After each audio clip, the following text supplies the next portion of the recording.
The 5 criminally liable participants, besides Mr. Combs, are, as you said, Jane and Cassie, the 2 victims, and then 2 of the owners of an escort service. Oh, the owners of the They weren't escorts themselves, but they were owners of the service who facilitated the transport of escorts who worked for that service. Oh, and then, so your argument is that because they were involved in the transportation, and obviously, in your view, the evidence showed that this whole thing was clearly designed for prostitution. That's right. You're up to 5. That's right. If but we were to agree with you on that point, does that make the whole question of acquitted conduct with respect to the leadership enhancement go away? Yes, Your Honor, and I believe it could go away in another independent way, which is that the conduct was otherwise extensive, which is another prong of the leadership enhancement, and I don't think that the defendant even challenges that in his reply.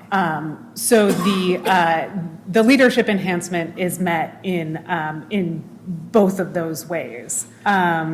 With respect to... Were those, remind me, and I should know this, and I don't recall, did the government present arguments that the escorts and their employers were members of the alleged racketeering enterprise? No, Your Honor. The only individual that the government identified as a criminally responsible participant for the purposes of the leadership enhancement was Christina Coram, who was an employee of Mr. Combs and who was alleged... My question was about, in terms of when you argued the RICO conspiracy count to the jury, did you argue that the escorts or their employers were members of the RICO conspiracy? No.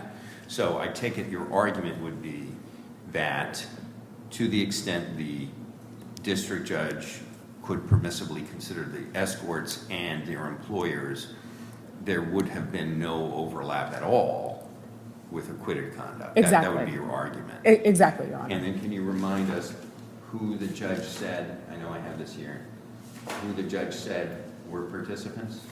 Who were criminally liable participants? For the purposes of the increase, right? Yes. James and Collins? Ventura, Jane, Combs, Coram, who was the only employee. And then James and Bridget Collins. Bridget Kreshover Collins, yes. And those are the 2 Those are the employers. 2 So escort if we employers. knock out, if we were to say to drop out Coram.